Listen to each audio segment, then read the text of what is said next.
Hello, everybody. Welcome back to another episode of Vegan Proteins, Muscles by Brussels Radio. My name's 𝐬𝐮𝐞𝐿. And I'm Danny. And this is episode 195. All right, so we have big news for you guys that are listening right now. You've probably heard us talk about our Muscles by Brussels membership, which is like one of the heart and souls of our business. And we are doing a giant Black Friday special on a year-long membership of Muscles by Brussels. So first of all, what is Muscles by Brussels? It's a membership where everybody starts at day 0 and you get workouts delivered to you every single month that get progressively more challenging as you get fitter. You get access to all over 200 of our high protein vegan recipes delivered to you in the app. You get access to weekly live coaching calls. So it is group training, nutrition,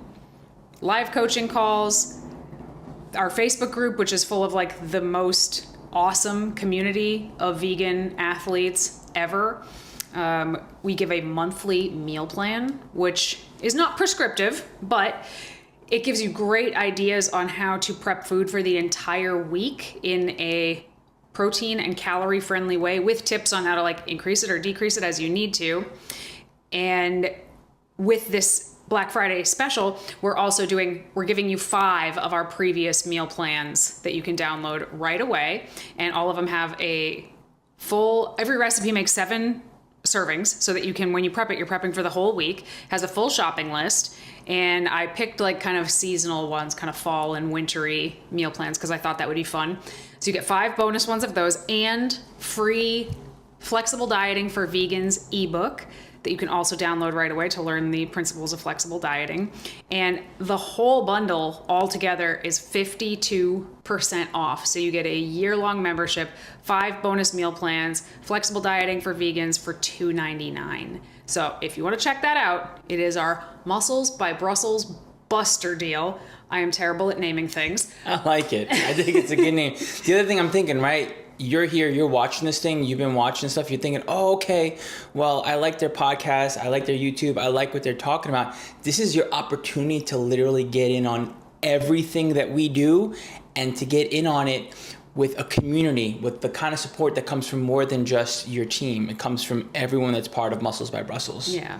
So it's not one-on-one coaching. That's still a separate thing. But if you want to be a part of our community, learn from our incredible expert coaches, but maybe one-on-one coaching is not in the cards for you, like this is the way, under $300 for the entire year. And it's probably, as it gets fuller, like we're going to have to increase the price as we go forward also. So this special will be here through Monday, the Monday after Thanksgiving. So, but you should hop on it now because we can only take like 50 people for this particular bundle. So anyway, that's it. We don't make you guys listen to ads during our podcast. We don't take sponsorships from other people. So thank you for bearing with us through that. Your support is the only reason that we're here. So thank you guys. And we have an opportunity to hang out as opposed to just getting Instagram DMs or like emails from you once in a while. We're hanging out on live calls and all kinds of stuff, as opposed to just talking to you. Yeah, so and not just us, Ben, Sawyer, Alice, Athena, everybody. So it's the Tuesday before Thanksgiving. No, it's the Monday. Today is Monday. Oh my God, this week is already going to be a doozy for me. We had a crazy weekend. Saturday, we had the kids, and that was a lot. And then yesterday we went into Boston for the WNBF Worlds, which was really cool, but a very, very long day. Well, we made it a half day. We got there around 12, 1 o'clock. It wasn't too... Well, then again, we did go out to dinner afterwards, so... It was a long day. But we did get to see our teammate, Maddie McConnell, win the figure title. She is the world champion natural figure competitor, best in the world, and she's vegan, and she's natural, and it's just so cool. It was very exciting to see her win that, and we're super, super proud of her and just excited we got to go out and see it because Worlds isn't usually in Boston. So she killed it. She looked incredible. She is the standard. See, I wasn't making it up when I said it recently, when I was like, if Maddie is the new standard, she is the standard now for figure. So there's that. We also got to see Jamal Collins. He competed in both masters and open men's physique, and he looked phenomenal.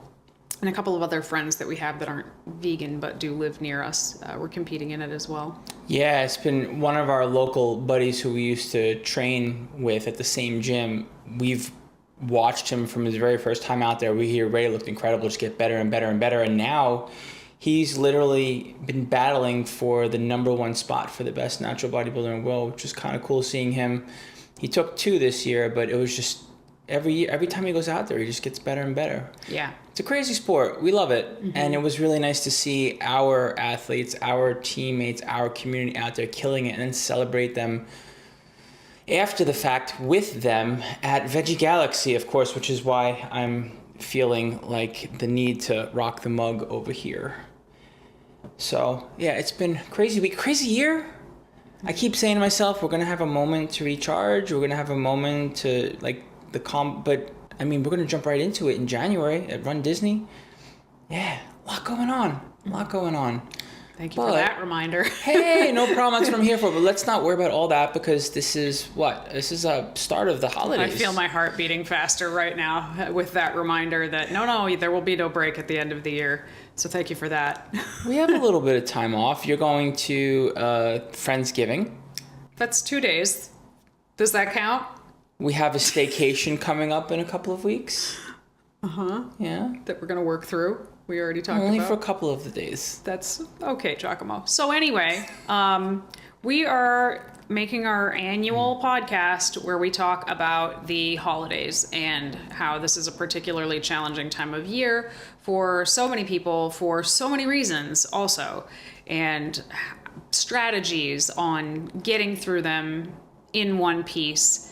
And, I'd like to put a different kind of a spin on this episode every year, but I'm not actually sure exactly how to do that this year. So 𝐶𝐿 has done that. So what is the spin that we are putting on this particular episode this year that we talked about this morning? Well, I had several ideas in my mind that I've been thinking about for like a week or two, honestly, about Thanksgiving and about preparing for big meals and get-togethers, and I just feel like there's just so much stress and so much expectation and so much worries when it comes to the holidays that you just forget that it's worth enjoying, right? And we do our best to talk about being present and try to be a little more relaxed with yourself and be balanced and blah, blah, blah, but we don't exactly explain how to do that, right? And I think there's all kinds of different possibilities depending on what you want to do and what you're doing on the holidays. So it's interesting. This morning, I asked our audience on Instagram what their favorite meal was, what they're having for Thanksgiving, because I want to get a sense of like what do you mean what their favorite meal is? Like what is their favorite dish at Thanksgiving? That they're going to prepare on Thanksgiving. Okay. Correct. Okay. Yes, exactly. And if we were to ask for the favorite meal, it would be Alex and my favorite meal, the moist maker at Veggie Galaxy, which is pretty incredible. Had that on Sunday. But anyways, the point is like there's just so much stress about like, can I just let go and just enjoy Thanksgiving, or do I need to pay attention to how much calories I'm eating, or do I need to have macro-friendly, high-protein food? It's like by the time you're all said and done, you're either proud of the fact that you haven't tracked, but you're worried yourself sick over it, or you're probably denying yourself the ability to prepare and have the foods that you want to have. You know what I mean? So I don't know, like kind of thinking about how you approach Thanksgiving and how that impacts you. And then you put the whole other layer on top of it where everyone at the table may not be vegan. And that throws a whole another layer of confusion into the mix. Then on top of it all, you think about Thanksgiving and how hard that is of a holiday for vegans. So it's no wonder why I feel like for our community in particular, it's pretty stressful. So I know that I think in previous years, you pretty much hold the line, don't you? Like when you prepare holiday food, you go traditional. You don't really go like high protein or macro friendly for stuff. You go not really. Mm-hmm. I mean, not deliberately. I feel like just who I am as a person tends to err on a kind of proteiny side of things, just in general. But I mean, I'm not adding protein powder to the apple pie or anything crazy like that. It's just like my the stuffing that I make has apple sage field roast sausages in it, and I think that's delicious, but that's just because I like protein foods. But I will say probably the only thing that I do is I generally, if I'm following another recipe, which at this point I don't follow recipe, like they're my recipes now. I've adapted them enough over the years that they're now my recipes. But if I'm looking at like the original recipes that they started from many, many years ago, I definitely cut down on the butter that's in most of them. And sometimes I cut down on the sugar too, but they are by no means are they like low butter and sugar foods. Like if I'm making an apple pie, for example, and when I say butter, I mean Earth Balance, obviously. If I'm making a pie crust, that is held together with Earth Balance and Crisco. That's just how they are. There's sugar in the apples themselves. There's sugar in the crumble if there's a crumble on top, but it's probably less than, if you went to like a Betty Crocker style website. Does that make sense? Yeah. Like totally. It's not health food at all. But you go a little lighter on some of the standard ingredients that just bulk up the food, where you don't really need like that extra butter or extra oil, extra sugar. Yeah, like sometimes I find that much butter and sugar and food that is too oily, it doesn't feel good. Like I don't feel good afterwards. I feel nauseous. So, like I said, there's still plenty. But it's not the original version. If we were not hosting for others, would you still make food like that, or would you try some? Yes. You would. Okay. What do you mean? If it was just you and me? Yeah. Would you try to make some recipes that were a little more typical things that we would eat most of the time? Nope. So I wrote a cookbook that is exactly that. It's exactly what you're talking about. Yeah. So, I would make that for like a random November evening dinner, but not Thanksgiving. Like Thanksgiving itself, I would probably make it the exact same things the exact same way, but I would make way, way, way, way less of it.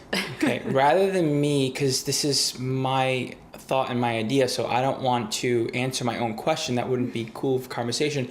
I'm going to put it on you and ask you, what is your take on leftovers? Because when it comes to making recipes, you can do like a 1 serving cake in a mug, but these are exceptions to the rule. Typically, when you make a recipe for something, it's going to have several servings in order for you to just be able to make the recipe. So chances are there's going to be leftovers, especially when you're preparing for like more than 2 people. So you're talking about the holidays specifically?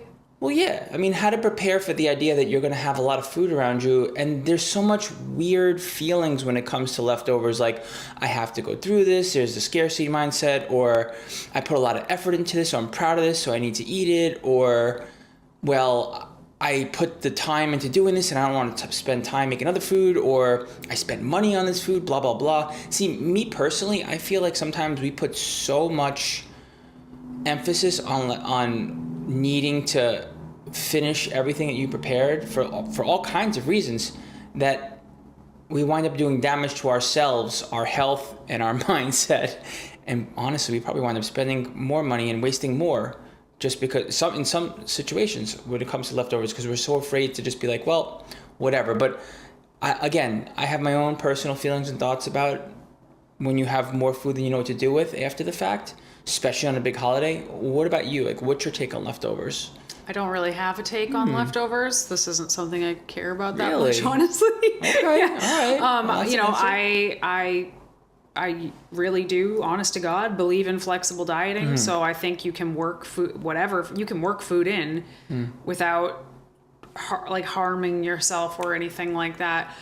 I come from a family where my mother always makes so much food that there is like an ungodly amount of leftovers, and that just always annoys me because the whole time she's like, I don't know if we're gonna have enough. I don't know if we're gonna have enough. And then I'm like, do you see what we have left over?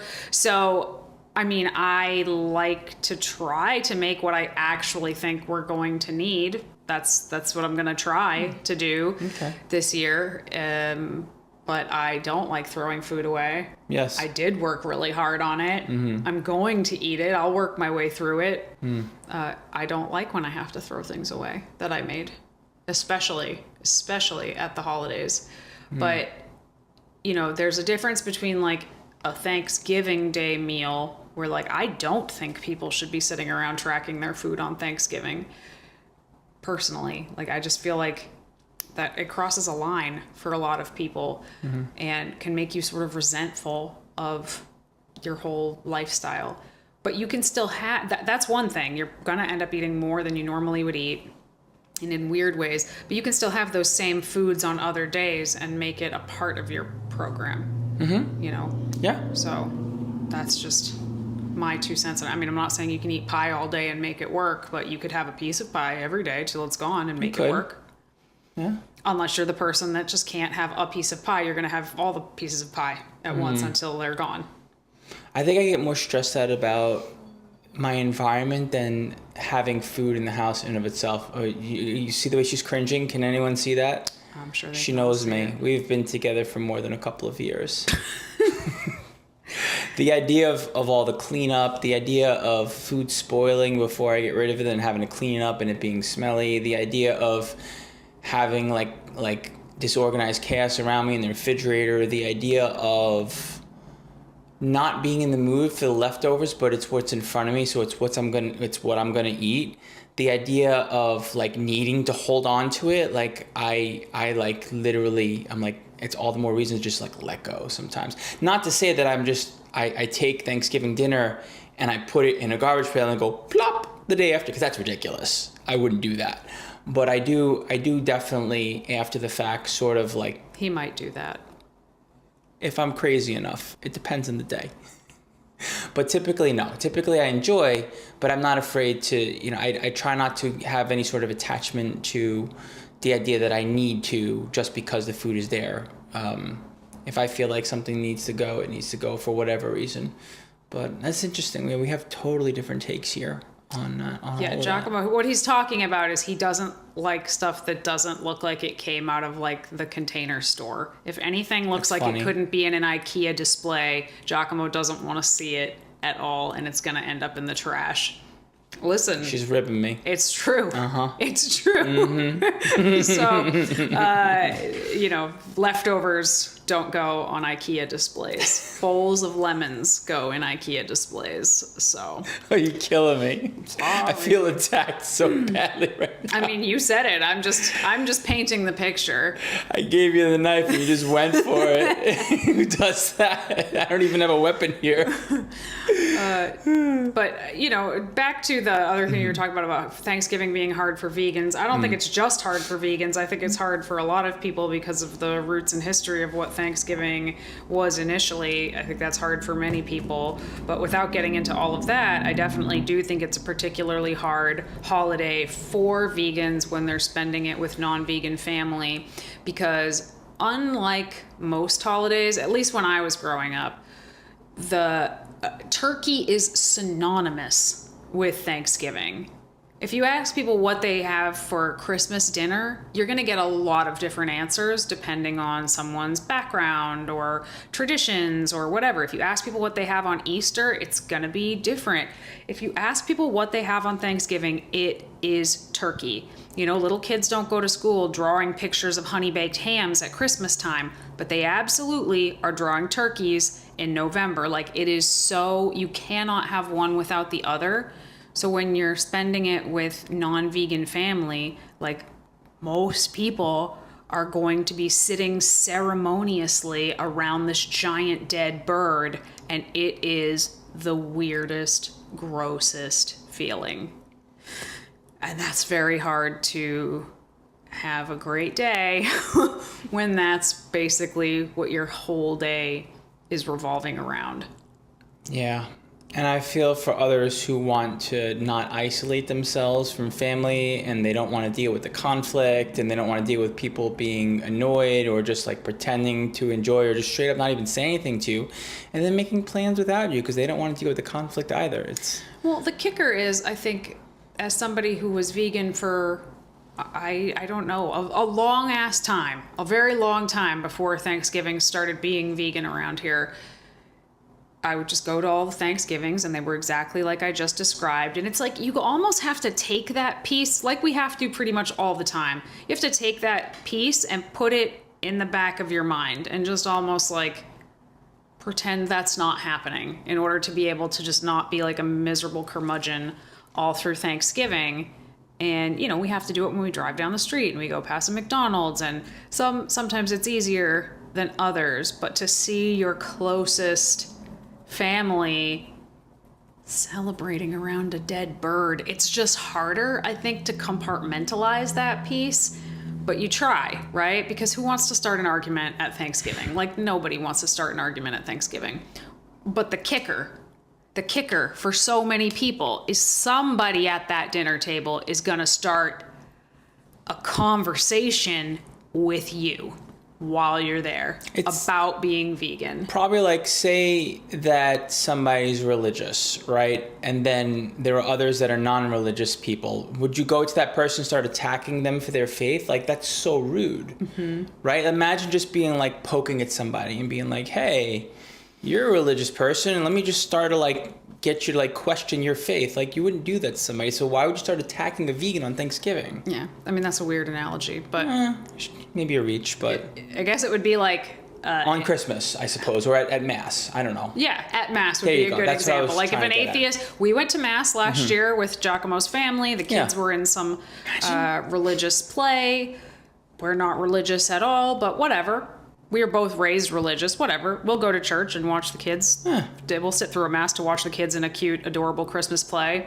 But it would be like, somebody just kind of ribbing you for not being religious while you're in the middle of at Mass. The church being completely respectful. You know? So I think it's really, really tough because you're already a little bit on edge anyway, just by being there. And this doesn't even touch upon if there's any like weird, contentious stuff going on in your family. What family doesn't have that?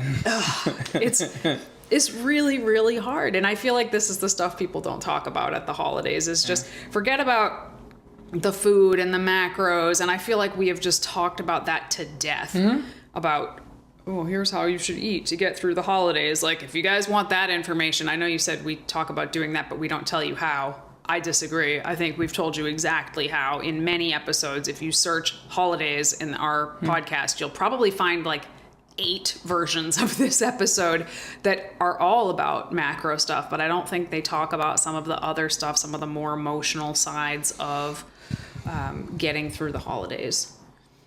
So I'm actually very interested to talk more about that. Well, let's hear your idea on what you think is also challenging when it comes to the whole dynamic between vegans and their non-vegan counterparts, family members, friends, colleagues. Oh, I don't necessarily think it has to do with being vegan at all. I just think it has to do with the holidays. Like, everybody's stressed out during the holidays. Everybody is stressed out from like the end of October when they realize, oh, crap, it's here. Like, we got to start getting ready for November, all the way through the end of the year. Like, Canadians have it right. They do their Thanksgiving in September. So September and Christmas are like months apart. That's the way to do it. Man, they nailed it. Because this 4 weeks apart garbage that we do between Thanksgiving and Christmas is just that, to me. Like, sure, if you give everybody in the country a month off from work, maybe this would be better. But everybody else still has to do all the other stuff that they have to do. Companies are having to wrap up Q4 while all this stuff is going on. Madness. It's crazy. It's just crazy. Yeah. You know, I guess I would say no to what. Don't be afraid to say no to certain things if you have to protect yourself and your own energy and your own sanity. If you have to bow out of certain events or whatever, like, don't be afraid to do that. I think that's so important. It's not worth killing yourself over. For what? Like, for what, I guess, is the question at the end of the day. Really stay on top of your sleep, because, as if Thanksgiving and Christmas back to back weren't like brutal enough, let's do it immediately after the clocks change as well. Let's do that, where everybody's internal clock is all jacked up. You know, I've been thinking I want to do some research on how much car accidents increase Not the day of daylight savings. We already know how much they increase. After the fact. After the fact. Like that period of time when people are adjusting.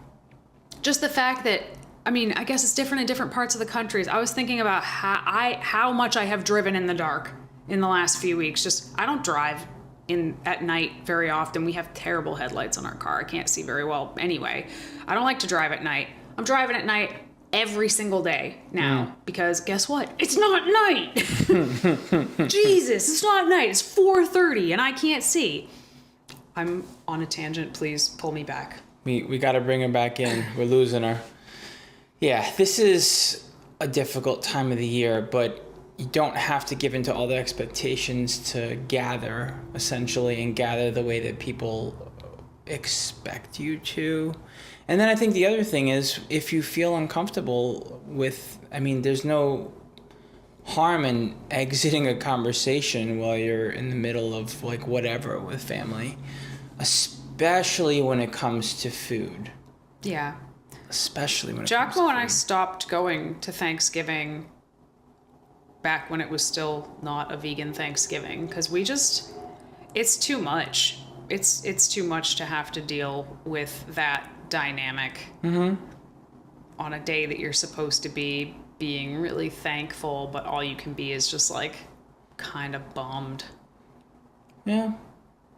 Yeah, and we've had a couple pretty lonely Thanksgivings. I think we've had at least one where it was just Drew and I, maybe even more than one, Well, honestly. one of them was 2020. So that does that count? I suppose.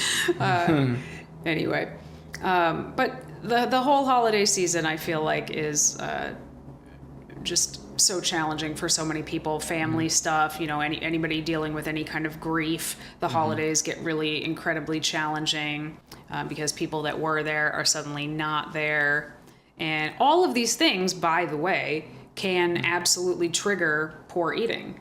Yeah. So That's true. Good Yeah. point. The way that you're stressed out and the way that you feel, especially whatever you've had bottled up or like neatly compartmentalized throughout the year, that stuff tends to you tend to bust apart at the seams at the end of the year. You're also tested by others, right? You're in your own routine, living your own life, blah, blah, blah, keeping busy. And now all of a sudden the floodgates open to just conversations that you're catching up to with whomever. Right? So a lot of weird feelings can come through at the end of the year, and that can definitely mess with it's like you establish this whole new eating pattern that plays out for several months and starts right around now, and you're pretty much spending many months undoing it, unfortunately. yeah, and there's just a hyper abundance of really highly palatable foods. Like Thanksgiving actually isn't even that bad. It's after Thanksgiving when all the holiday cookies and candies and baked goods and it's everywhere. So if you're in that situation, we've talked about this, like willpower and how scientifically the more stressed out you are, the lower your willpower is. The more decisions you have to make throughout the day, the worse your willpower is going to be. True. So you take everybody, stress them out a ton, put nothing but delicious snacks around them everywhere they go, and boom, you know, you're suddenly standing at the bank trying to deposit a check and you have one of those little mini candy canes in your mouth because it's literally everywhere. Like that sort of stuff is everywhere. Food is gifted all over the place on top of the food that you're making. And that's why I start to like draw a line where I'm like, okay, I don't need this much delicious stuff around me. It's okay to get rid of some of it. I don't need to have it. See, to me, it's just like, don't bring it in your house in the first place. Don't bring, again, we've talked about this as well. I personally try not to indulge in stuff that I could just have any time of the year. If I could walk into a grocery store in July and buy it, I'm not going to go out of my way to indulge in it at Christmas time. But if it's something else, then sure, I'll probably have it. If it's something that I look forward to that comes around once a year, if someone made something special for me, I'll have it if it comes around once a year.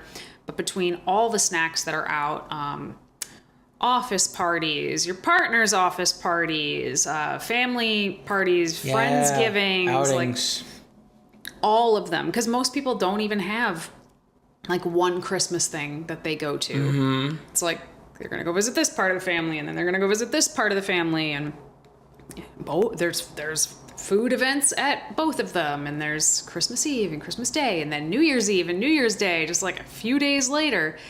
You have to go into it with some kind of a strategy. Yep. It doesn't have to be, okay, well, I'm going to track all my macros and I'm going to be diligent and perfect or anything like that, because that's just setting yourself up for a really rough time. But having some strategy going into the holidays, I think, is key. What's your strategy? Well, I try to remind myself that I usually feel a lot worse than I actually am as far as how much I've eaten. If I'm like, oh, I ate way more than I should have today, or I ate way more than I should have for like 4 days in a row, it feels off, it feels bad, but then in reality, it's not quite as bad. And then there's that fear of like looking at what's happening, like, oh, okay, well, what do I look like? How much do I weigh? Blah, blah, blah, right? And you could, of course, distract yourself from all this until you balance out and just focus on training, getting stronger. And that's one tactic and strategy. I think that's a good way to like get rid of the food focus and food fear. So that's a thing that I think should happen regardless. However, you can't change how you feel. You can't change the fact that you are feeling things. And typically, you're going to wind up feeling a lot more guilty and a lot worse than if you were to take a look at things rationally and be like, wow, this really isn't as bad. Because if you have a day where you overindulge, if you have several days when you overindulge, even just like your body, I mean, you're going to be overfull. You know, your stomach's going to hurt a little bit, and your energy is going to be a little off. So what's your strategy? Is to be aware that it feels worse than it actually is, for one. Oh, okay. Because then you worry that like, oh crap, I probably gained 5 pounds, or like whatever. Like, you probably didn't, you know? So I think accepting the fact that it feels a lot worse than it actually is step one. Step two is that you can in fact rely on just using the extra energy for fuel and focusing on your workouts to like get rid of the fixation on how much did I eat? Did I eat okay? What did I undo? Blah, blah, blah. Like, I think that's a healthy thing to do as well. So that's another tip. I think after that, another good idea is to try to get back to the routine foods that make you feel good. Try to incorporate them. Also, while you're going through all this, even though it's kind of like, well, let's just say I want to eat X amount of food for the day, and I'm eating like X amount of food, not squared, but like X amount of food plus 50% more. Well, that's fine, but don't deny yourself of the foods that make you feel good just because you're eating, you know you're going to be eating more for the day. So in other words, if you like to wake up and have a bowl of oatmeal, but you know you're going to wind up like needing to quote unquote save room for dinner, have the bowl of oatmeal. You know, have an apple during the day. Like, eat foods that make you feel good and you enjoy, even if you know that you're going to be eating other rich foods that are going to like more than fill you up, probably put you in a position where you're overfull. That would be my suggestion going into something. And honestly, when you're in these kinds of environments that are largely out of your control and that are going to drum up a lot of like uncomfortable thought patterns about whatever, like how to eat and what to eat and how you felt about what you ate, this is the perfect time to start assessing things. You know, like I thought about, like here's an example. Like, I'll go and I'll celebrate my family and I'll eat a whole bunch of like whatever. And then I'll go home and then I'm like, wow, I ate like this. And I start to look at what I do at home and I'm stressed when I just start opening up cabinets, reaching for food. And I think to myself, well, some part of me is lonely because when I am with family and I'm celebrating, I'm happy, I'm enjoying, I don't have responsibility, and I'm eating a whole bunch of food. And I'm thinking of like a trigger when I'm at home because I'm anxious, because I miss like the idea of celebrating, having fun, and enjoying. So what do? I stress eat. So I'm not even saying these two things are correlated, that make sense. But what I am saying is when your food triggers and when your eating patterns are tested, rather than just being like, I got to get over it and I got to get back to eating healthy, literally start to like figure out when you're at your highest like stress levels and things are the most off. That's a perfect time to look at what's going on, and like you can start to understand more about your relationship with food when you start to pay attention to what you do and why. And it's literally the perfect time to do it, as opposed to wallowing in guilt and saying, I ate way more than I wanted to, I probably gained X amount of weight, blah, blah, blah, what do I do now? That would be my other piece of advice. I use those periods of time to like really think about how I tend to eat and why. What are your tips? What are your ideas for when you wind up overindulging, or forget that, preparing for these kinds of family gatherings or time or parties or whatever? Like, what is your strategy going in, and what is your strategy on the way out, and when you're there? For me, I don't really plan for any specific party or get together as much as I just plan for the season.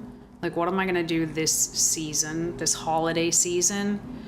I'm going to get my workouts in. Like, that is one of the main anchors for me, is to just make sure I keep getting workouts in. And this is actually a relatively new thing, but it's certainly my strategy this year. I am getting in like a good amount of cardio, and like kind of hard cardio too, and a decent amount of it, because I don't believe in the runner's high. I think it's a myth because I've not once experienced it in my entire life.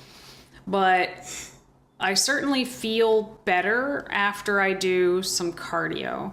And as I've begrudgingly mentioned on like the last 4 podcasts I've been a part of, I don't like daylight savings time, and I hate how quickly the sun goes down, and it makes me want to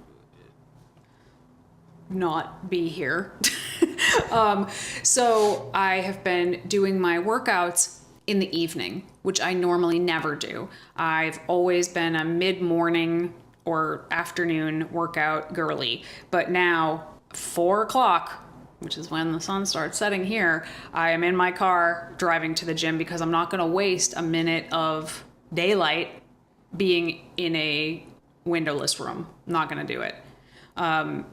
That is one of my strategies. So basically, I'm kind of like just doubling down on some of my self-care strategies. I'm getting really good sleep. This is a time of year when I feel like people stop hydrating very well, which you only need to be 1% dehydrated to start to feel like crap. So really paying attention to hydration. Why? Mm-hmm. Because it's not hot outside anymore. So there's that. And even though there's so much pressure, I feel like, on so many people at the end of the year, I am allowing myself to be imperfect at the end of the year, because if I put the expectation of myself to be perfect on all fronts towards the end of the year, I end up just making myself more stressed out, which I think is also why so many of us come January 1st are like, I'm going to be a whole new person, because everybody just feels so crappy from the last 6 or 7 weeks. And I don't want to do that. I don't want to do that this year. And I've gotten way better with it over the years, but this year in particular, I don't want to do that. So, if I'm operating at 90% capacity instead of 100% capacity, because I need to give myself just a little bit of space to just deal with everything that's going on in so many, personal, professional, all of the situations at once, then that's what it is. And hopefully that 10% gives me the space to actually be able to be present, to be able to enjoy things, to be able to have time to reflect on anything that I want to. You don't have time to reflect on anything if you are just go 100% of the time. So I guess slowing down. I could have just summed this all up with doubling down on self-care and slowing down. That's my strategy. Keeping the things that anchor me to my routine. So like, I eat the same breakfast every single day. I'm going to keep doing that until I can't stand it anymore, which I don't foresee that happening anytime soon. I have a nighttime routine. I'm going to do that every single day. I pick out my clothes for the week at the beginning of the week, like a school child. And that's more stuff that I don't have to think about, but it keeps me like anchored to the day. Like, those are the things. What I can't control, my controllables. And listen to my body, which you can actually do when you've slowed down a little bit and are taking some space mentally for yourself. Mm-hmm. You can actually listen to your body so you don't end up overeating and overindulging. I don't remember the last time that I ate so much somewhere that I was like mad at myself afterwards. Can you remember? I feel like it happened. Last time you ate so much that you were mad at yourself. Mm-hmm. I feel like it did happen once in the last few months, but not sure. But yeah, I don't remember. I don't remember it. And that's pretty amazing to be able to say that. Especially if you knew who I was 15 years ago. It's pretty amazing. No, like, big meal or meals. Maybe, like, some over snacking here or there, but nothing where you're like, oh my gosh, I gorged today. No. Yeah. No. Mm-mm. So, and I attribute some of that to trying very hard to deliberately just, like, not try to treat myself like a machine. Yeah. So. And that's probably that is the message that we absolutely need to put out there next month when we go over goal setting with everybody. Because how are you going to set goals if you're too stressed out and you're like, I need to go, like, then you're going to be one of those people where it's January 21st and you're already in the same exact position you were on December 31st. Mm-hmm. And it's just kind of ridiculous. But if you start the beginning of December doing some reflecting and slowing down a minute, taking a breather, journaling a little bit, thinking about what you want to do, like genuinely thinking about how the year went and what you want to do into the new year, you'd be much more likely to experience growth, improve upon your systems or create new ones. But it's hard. Fill up your cups and restore them and get more out of what you want to get out of life as you head on into the new year. Yeah, it's hard, but... Well, it's hard if you're somebody who's like a very driven... Okay. Go type A. Yep. I always over deliver on everything. If you're that type of person, which I am. Because the universe will continue to expect it out of you because you've put it out into the universe. I wouldn't go so far as to say the universe, but certainly the people in your life, if they are expecting you to be the person that is always going above and beyond, and right now you're saying, you know what, I think I'm just going to go to the line, not past the line for a little bit. You might get some pushback from some people. Yeah. And that's the trade-off, right? Because everything is a trade-off. You don't get to say yes to anything in life without saying no to something else. I cannot stress that enough. You might think, oh, I can have it all and do everything. There is nothing that you say yes to that isn't a no to something else. Correct. And sometimes you say yes to something and you're like, no, that's not going to cost me anything. No, but it does, because it costs you some of your peace. And that is a big, big cost. So, deal with it. Deal with people maybe giving you a little bit of, she usually does whatever. Oh, well, right now I'm doing as much as everybody else. So right. If anything, you get to project out into the world a message that you hope other people receive, and they take a dose of it for themselves and like, you know what? She's probably right. Like, maybe I should be doing that too. Well, how on earth can we get on this podcast every week and make these YouTube videos where we tell people that they need to make space for themselves? They have to focus on their stress. It is a huge killer. And they have to focus on their sleep, and they have to focus on this and that. If we're not at least taking great strides to do something similar, it's not cool. And I do see a lot of other sort of like influencers in the space doing exactly that. Exactly that. Telling everybody to prioritize their mental health and this and that. And then behind closed doors, they're a goddamn basket case. So I don't want to do that.